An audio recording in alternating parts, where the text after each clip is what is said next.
that may be a British rock band, but Irish eyes are smiling in here because we have my good friend Allison O'Cohen today, host of Legalese every Saturday on WTAG at 11 a.m. and in Western Mass. Listen with the iHeart Radio app.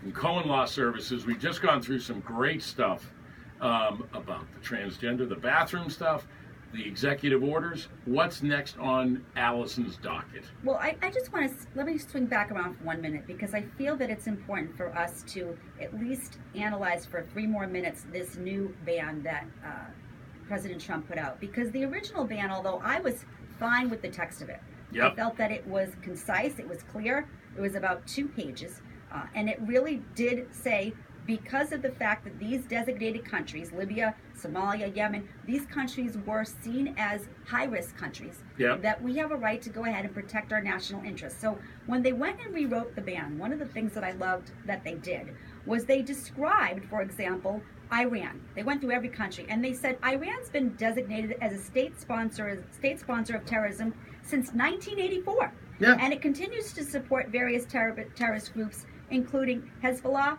Hamas, and other terrorist groups in Iraq. Iran's also been linked to support for Al-Qaeda and has permitted Al-Qaeda to transport funds and fighters through Iran to Syria and South Asia. Iran does not cooperate with the United States in counterterrorism efforts. There's a big surprise. Now, they did that with every one of the countries that are on the ban. So they completely put forth a reasonability as to why it is that we need to protect our borders. So Iran, it's a state sponsor of terrorism. Right.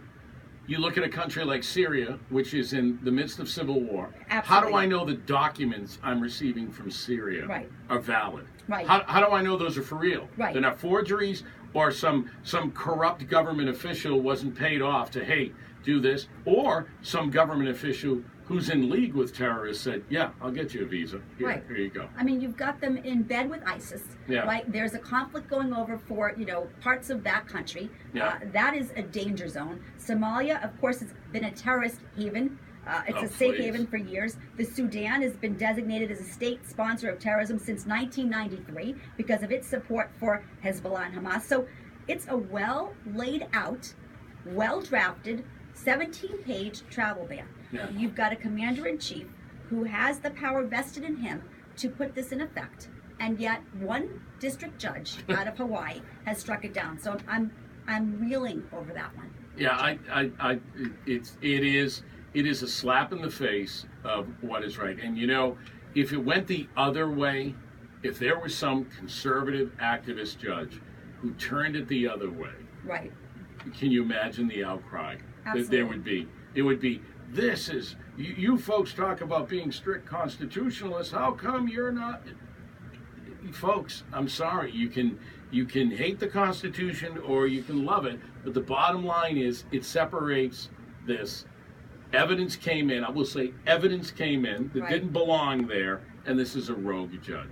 Period. A rogue judge. All right. And that's where the checks and balances come in, and that's something that we need to think about with Gorsuch and the questioning of him next week. And he has been a big one of checks and balances for the 3 powers. What isn't as clear about him is how he feels about federalism. So what about federal courts versus state courts? We're a little bit fuzzy on that, but it'll be interesting to see. When he's questioned what he says. When should the federal courts step in, and when should they make decisions over things that should be left to the state courts? And I always say I'm a huge fan of the 10th Amendment. One of my favorites, Jim. Yeah. All right. Let's go. We got to get to John Bayback and a break at the bottom of the hour in the news.